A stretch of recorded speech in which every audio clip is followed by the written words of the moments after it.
One of my favorites is the name Rock Hill and how we almost didn't have that name.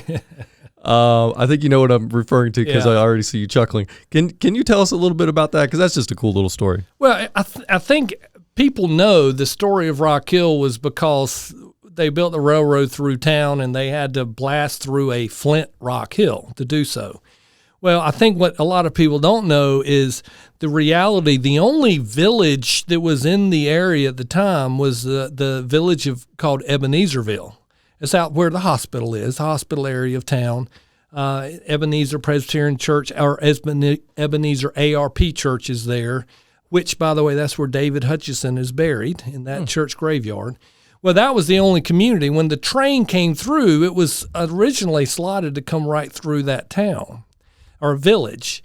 And the folks in Ebenezerville went up in arms about it and said, we don't want that smelly train that would disrupt or scare our cattle or all kind of things they come up with, to not have this modern.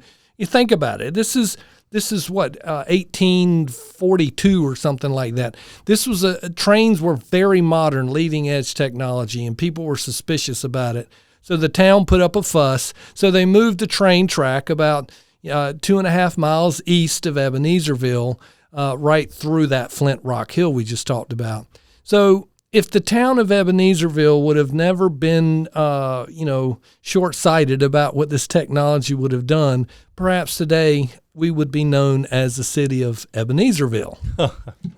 Well, and I think it's really cool to know that there were families then, including, I think, the White family, and correct me if I'm wrong and tell me, who else was involved, but they had the foresight to see that technology as something to embrace, and they saw the future and the prosperity that it could bring, and rather than kind of, be afraid of it or say, no, don't bring that here, they said, hey, if they don't want it, why don't y'all bring it over here? Well, and literally Rock Hill was formed it was formed because the train came through there, right? Mm-hmm. So there was a gentleman, the family, Alexander Templeton Black. So there's two predominant founding families in town. The White family, we just mentioned George and Ann White, and Alexander Templeton Black.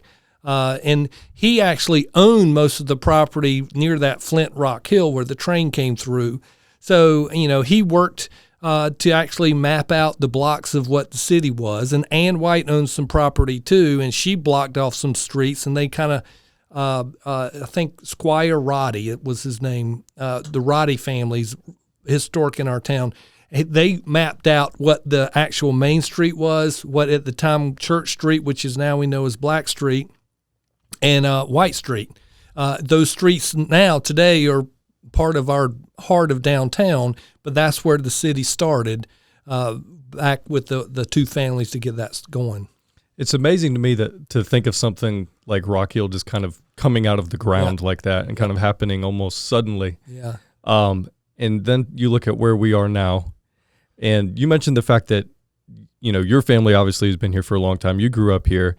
I moved to Rock Hill about 20 years ago. And just in that 20 years, I've seen just an incredible amount of change. I mean, the city's basically doubled in size. Absolutely. Just in the last 20 years. And I think when I arrived, it was probably, the end of what would be considered like old Rock Hill and kind of the beginning of the transformation.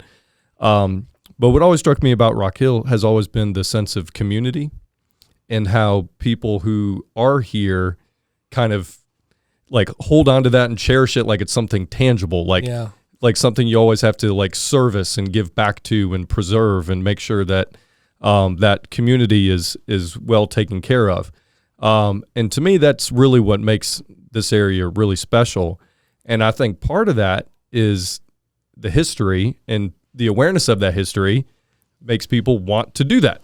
Exactly. And so, one of my fears is if that that awareness is lost, is that sense of community is then at stake. Yeah. Do you kind of, I guess I'm looking for confirmation of that. Do you kind of get that same feeling?